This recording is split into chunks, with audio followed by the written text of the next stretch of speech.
Fortunately, my dad was surrounded by Christian men after my mom and him had divorced.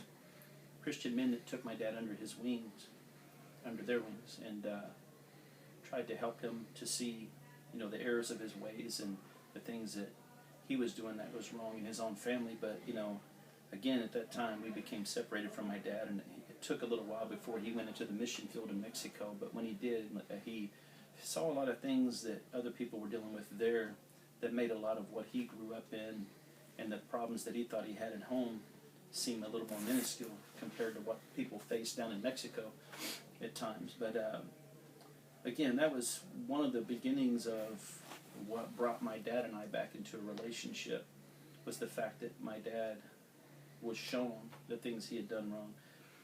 And after things settled, my stepfather came into the picture. My mom did remarry eventually, and he was a wonderful man. He took care of us. He provided for us. He didn't have to. And I have a lot of respect for him. He was an Army veteran who worked hard in the Verdigris Valley Co-op. He was a wonderful man. George Hall took care of us, raised us as his own, and I was fortunate to have him step in. At times he would get a little bit upset with us. A lot of that I brought on myself, but he never struck us. I never had to fear for myself with him. But I'm thankful that God brought him into our lives eventually, so that filled a void. But at the same time, I still wanted a relationship with my dad, and I didn't really fully understand everything. But as years went on, and my dad and I's relationship rekindled, and I began to draw close to my stepmom, we became members of a church in Tulsa, at Anchor of Hope, and that's kind of where I spent my youth years. And that church really helped me in a lot of ways because it was during my high school years. But during that time, I was facing a lot of turmoil. I got introduced to some people who liked to do things. They smoked marijuana, which was very common back in that time. It was a common thing, and most people in my high school seemed to go that direction, and I wound up doing that too. And that was unfortunate because I was involved in a really wonderful youth group, but the other side of me was I was facing the problem with the marijuana and things like that, and it really sidetracked me. But eventually I got tired of that, and I decided I was going to do what I had wanted to do since I was a child. I went into the military. I was gung-ho G.I. Joe. I was going to go in the Army. I watched too many John Wayne movies, I think, as a child. But, that's what I wanted to do since I was a little kid. And I wound up going in the Air Force, of all things, which actually gave me a wonderful career, which I still have now at American Airlines, thankfully, because of the training and the schooling I was able to get. And I'm still thankful to God for that. But, as time went on, after I got out of the active duty Air Force, I had a little bit of a split in service. But while I was in the Air Force, although I had gotten away from the past and the things with drugs that was starting to come into my life and things like that, I did learn how to drink alcohol quite well, which was pretty common with most soldiers. I mean, when you get around a bunch of GIs, people are going to drink. I mean, it's just the way it was. And after a 2.5 year separation in service, I went back in for 6 more years. After I came home from Desert Storm, in the active duty Air Force, I separated for about a 2-year stint, I think it was. And I went into the Guard and Reserve for 6 more years, got myself back in good discipline. And I was still working at American at that time, but I had been through some stuff. I had been through some layoffs even at one point at American, but God provided for me. But in the year 2003, I came here to this church. And before I came here, there was one more point in my life that I had another falling out with my dad. I carried something around with me for 25 years because of somebody making a mistake. I had heard something once that I was told that I may not be my dad's child. There was already a lot of confusion from the abuse. There was a lot of confusion from other things in the past, and I really wanted a relationship with my dad. My dad had changed his life. Recently our church, last year, we went and saw that movie, I Could Only Imagine. And it was really hard because I saw a lot of myself in that. And, in the movie, there's a redemption between the dad and the son. And thank God I was able to have that. And after this 25 years of carrying this confusion inside, not knowing for sure, I got the answer to that, thankfully, and that really cleared up some questions for me. But even through that time, I had made a commitment to God that I would always have a good relationship with my dad. And as a child, again, going back to being a kid, when you face things like I heard Miss Beverly, talk about, and or maybe you're facing something like Adam did, and he is so blessed and fortunate that Andrew, I keep saying, I said that. It's fine. Just I can edit it in. Just say Miss Beverly and then Andrew. Andrew. And when I heard Andrew's testimony, I think it's awesome that God spared his life because he's such a great young man. I really have a lot of respect for him and a lot of respect for Miss Beverly. And it was really awesome to hear their testimonies because when I was first asked to give a testimony, immediately I thought, no, I really don't want to do that. But I know that if nothing else, if this helps somebody to understand, no matter what you're facing as a child, whether you were molested or physically abused or, neglected, whatever it was, there's always hope. I think the worst part of my life, though, came after I had faced everything and had a redemption with my father. I had, before I came here to Hope, at the time being Cornerstone, I had a pretty rough battle with alcohol. I would say probably from about 1998 until about the year 2003. The month before I came to Cornerstone, I had gone to a party, and I had drank a lot of alcohol that night, way more than a person really needs to.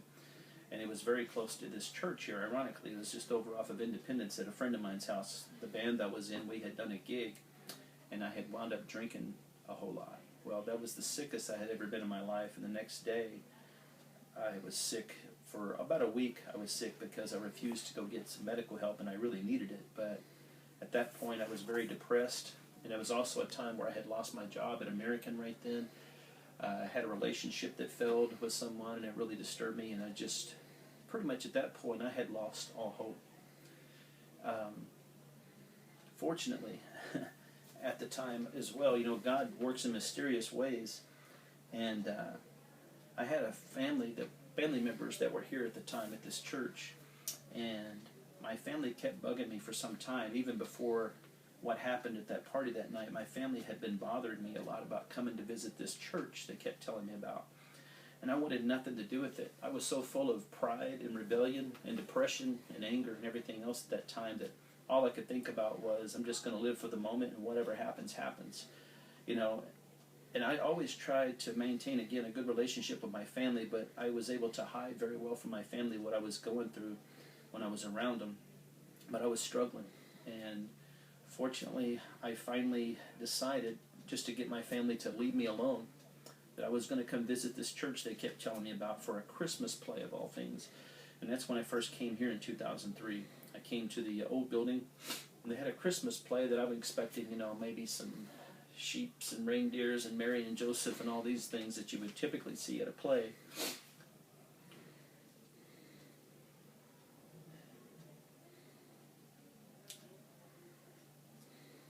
But that's not what the play was about. The play was about people who were living in the world, who were facing a lot of anger, depression, alcoholism, all the things that my life was turning into and had turned into. The play was centered on that. There was people in the play who were committing suicide, and they were giving up on life because they had gotten to a place in their lives where nothing really mattered to them anymore. And Brother Jacob Salamat was the person in the play who didn't, during this particular scene in the movie, he didn't take his own life. Instead, when he was supposed to shoot himself, he threw this weapon down that he had. It's obviously fake. But he threw it down, and a light came on, and it shined into the corner. And as Jacob threw up his arms, he cried, "Jesus." And in the corner where the light hit, there was a man standing there dressed like Jesus with thorns in his head.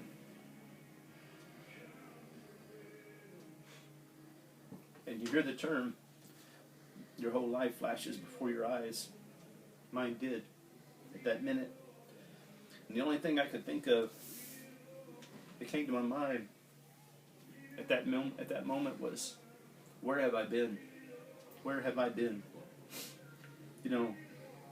I started thinking back to my childhood, the things I went through then, but I started thinking about to the recovering, the redemption I had with my father. But then I thought again, look where I'm at now. I took myself down a bad road, a place I didn't need to be, and I knew better. But I was facing all those things, and again I kept saying, where have I been? And after the play was over, Pastor Ben gave an altar call. The first time I'd ever seen him. And I don't know if I was the first one or the only one. I have no idea. All I know is I went to the altar and I made a commitment to God. I said, if you'll take away the alcohol, I will serve you, because I have nothing else left. And I was hoping that I would live up to that, and thankfully I did. And from that day forward, I never took another drink of alcohol, and still to this day, I guess it's close to 16 years now, almost 17. I guess 17 years this December that I've been coming here. And, thankfully God took that away from me. At the time, I also smoked cigarettes. That wasn't a big deal to me, but I was able to quit it. It was kind of tough, but I was able to get rid of that issue too. But, God's changed a lot of things in my life. Again, He brought just a great relationship with my dad for many years, and up until he passed away. My dad did begin to serve the Lord again, and my dad apologized to me and all my other siblings individually and as a group more than once to let us know that he knew that he had made mistakes in the past, and he asked for forgiveness, and we forgave him. And thank God, that forgiveness was there, and I had the opportunity before he passed, and we had a wonderful relationship. And another person that I give most of the credit to, for me always remembering where I came from, was my mom, Elsie Hall. A lot of you here knew her. She came here for a while, and as toward the end of her life, she started to kind of lose her mind a lot, and it was really tough to deal with. But Mom never lost her faith. And one of my favorite verses we had at her funeral, 2 Corinthians 5:8, it says that we are confident, I say, and willing rather to be absent from the body and to be present with the Lord. That's a great promise. That's a great hope. And that's the hope that I hang on to, because I know one day I'm going to have a reunion with my mom, with my dad, and those that went on before us. But, regardless, again, whatever you're going through, there's nothing that God can't fix. There's nothing that God can't bring you out of. And even when you think there's no place for hope in your life, He'll bring it, and He did, and I'm so thankful I'm part of this church. I'm thankful for all the years that I've been able to serve here with some really wonderful people, a really wonderful pastor and his wife, and just their kids that are a blessing to me, and just so many people here. I've got great mentors. Brother Al Salamat, one of the most joyful people I've ever known in my life, just exudes joy. When I first met him, I thought he was out of his mind because he was always smiling and happy. But there was a reason why that he's the way he is. He had hope in his life. When I didn't, I met people like him, Buddy Manis, men who were godly men, and eventually James Burke, one of my favorite people in the world now, even though he's kind of a meathead.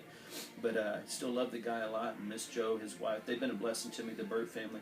So many people have here, but I'm just thankful. Again, God brought me out of a lot of stuff in my life. He brought me through the years of abuse. He brought me through the redemption with family. He spared me from alcoholism, drugs, all those things that I went through, But again, he's an awesome and faithful God, and He does have hope for all of us. And if you're here today, something that you're facing, it may not be abuse, it may not be neglect. You may have gone through something as a child. You may be going through something now, whether it's physical, mental, financial, whatever it is. Don't give up hope, because God will restore you.